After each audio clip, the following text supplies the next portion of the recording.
Olá pessoal, esse é mais um capítulo da série Sobrevivendo com Luciano Tigre.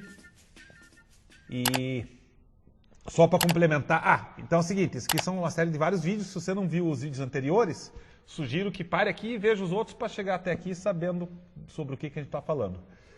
No último vídeo comentei sobre aquela situação que eu passei lá no Morro do Bronze, em Guaraxaba.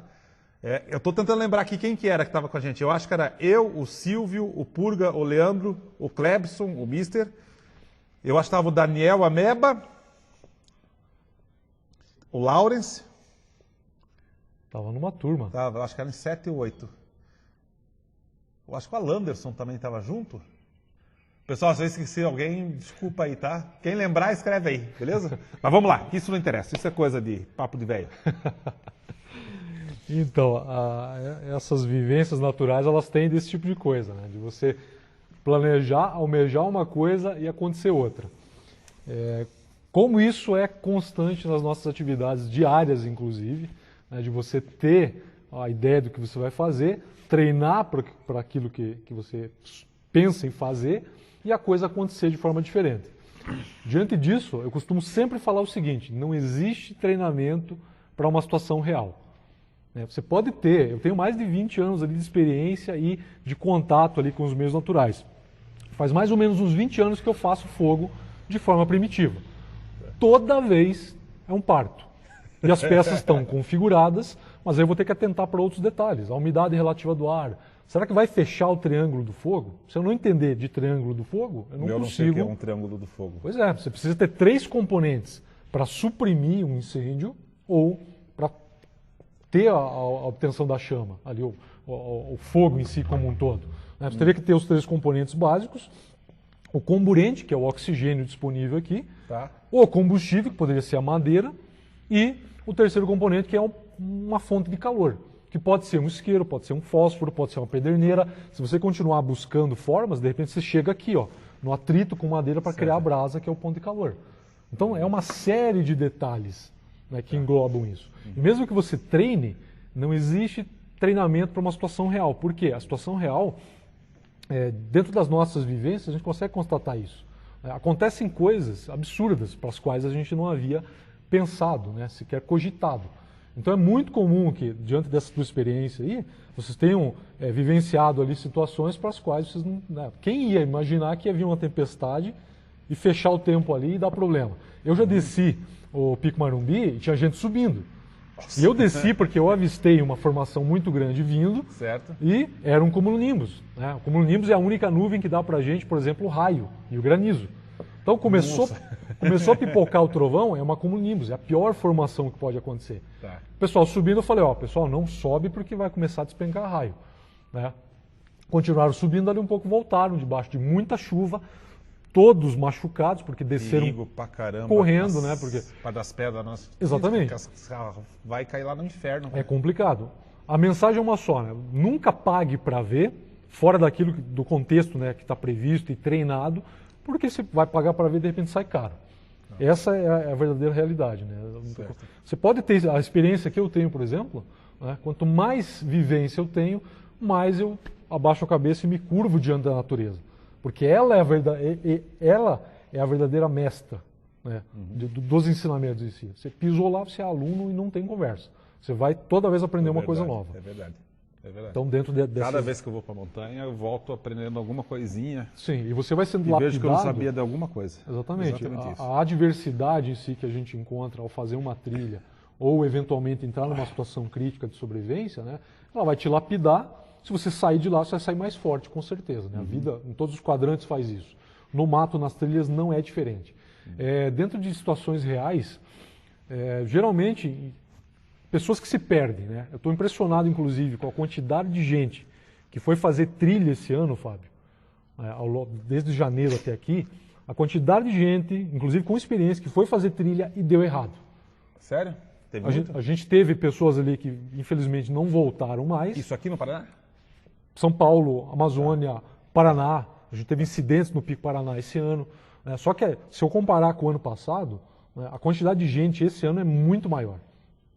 Você tem muita informação disponível, você tem muito equipamento disponível, Né? Tem muita gente que acha que Tem ler até um boa manual... volta já hoje disponível, né? Exatamente. Aí, ó. A hora do merchandising. Mas é importante. Por que eu tenho essa ideia toda de que a Vento faz um serviço bom? Porque dentro disso que eu estou falando, né, eu estou errando para mais nesse caso aqui. Como é fácil, né, sair para fazer uma trilha, subir uma montanha e fazer um treinamento e errar para menos.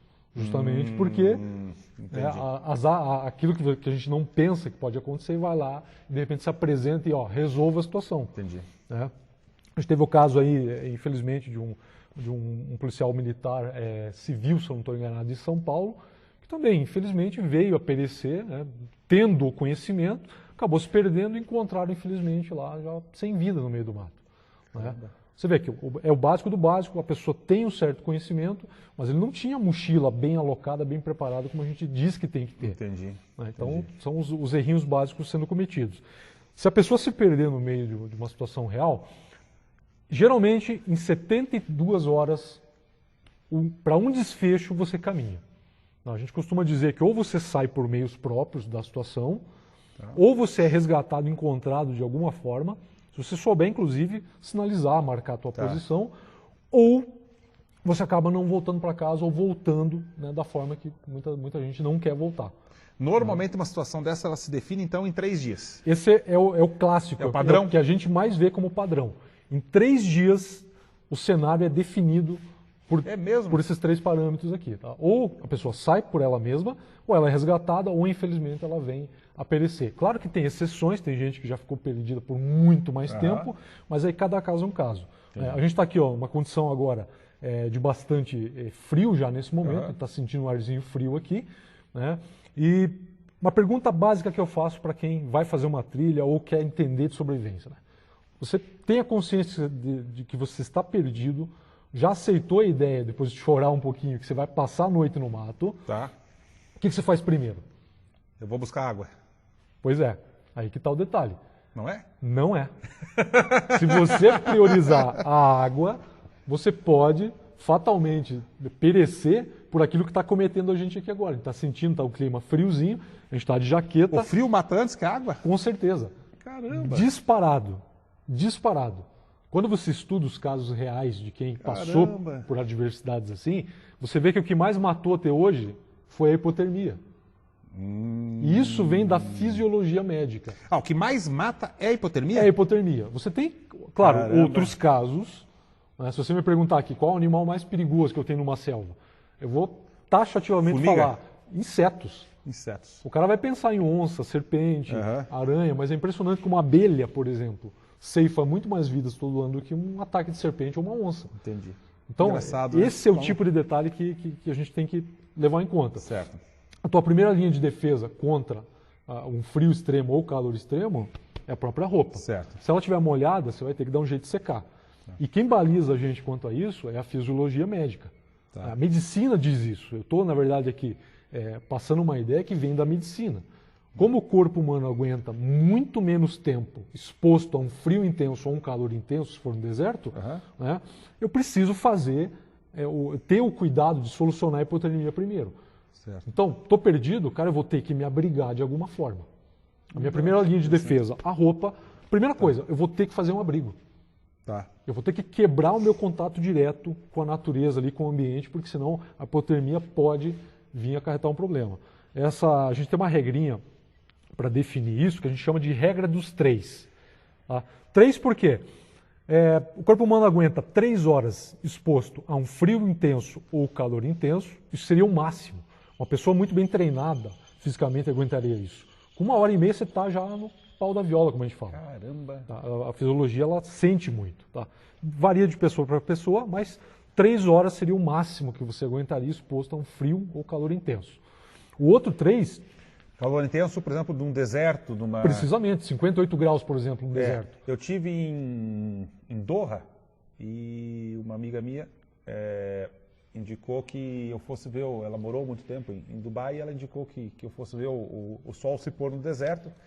Então eu peguei um táxi, pedi para o taxista ir para o deserto, o que não é difícil ir no deserto em Doha, porque você anda... do lado, né? Ou você cai dentro da água, ou você cai no deserto, não tem... E eu entrei, eu falei, né, pro taxista, não, quero ir no deserto. Ele me olhou, eu falei, mas que lugar? Eu falei, não, vai aí, qualquer lugar no deserto. Ele parei no deserto, mais ou menos, exatamente um pouquinho antes desse horário aqui, e fui ver o pôr do sol no deserto, que é uma coisa realmente maravilhosa, tá? Só que o deserto lá, eu imaginava que o deserto era aquela duna de areia bonita, camelo andando, nada, Sim. é uma rocha fraturada. Eu acho que com o passar do tempo ela se fraturou e se solidificou e ainda não virou areia, talvez por estar muito próximo ao mar. É um solo muito duro, basicamente é uma rocha quebrada. Muito duro, parece uma rua de saibro. E aquilo estava emanando um calor. Primeiro que estava, eu acho que devia estar em torno de 50 graus, 48, 50 graus mais ou menos. Comum, Tá? né, uma região E dessa. emanava um calor gigantesco, porque imagina, aquelas rochas o dia todo absorvendo energia solar. Aquilo ali é um acumulador térmico gigante. Já irradia de volta, né? Eu fiquei uns 15 minutos ali e realmente eu confesso que eu passei um dos maiores calores da minha vida. Uma temperatura, eu não sei se eu aguentaria 3 horas ali naquela situação. Sim, pois é. Eu acho que não aguenta. Vem disso, né? Aquele filme do cara andando 3, 4 dias no deserto sem água, Aquilo eu acho ali que o cara não sobrevive. É muito romantizado. Acho que não dá tanto tempo assim, né? Não dá. Não dá. A gente tem um caso de uma pessoa que se perdeu numa corrida de aventura no Saara e o cara pagou todos os pecados porque ele ainda nem tinha feito. A gente costuma brincar, porque foi terrível.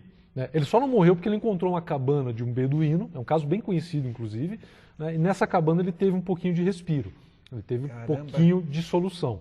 Né? E isso, dentro daquilo que a gente está falando, que é a regra dos 3, é determinante. Frio intenso ou calor intenso, você pode não voltar para casa. E por que a regra dos 3? É frio, calor? 3 horas exposto, então, à natureza, frio ou calor intenso, 3 dias sem água e 3 semanas sem comida.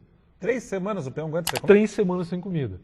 Você tem, por exemplo, né, o programa de televisão lá, o Largados e Pelados. Se você for ver aqueles 21 dias, dá basicamente essas 3 semanas. Os caras sabem disso. Que a fisiologia humana, ela comporta isso. Né? Você não se alimentou, vai consumir as reservas. Né? Pessoal, eu acho que esse é o tema para o próximo programa da série Sobrevivendo com o Luciano Tigre. Muito obrigado, bons ventos a todos. Tchau. Até mais.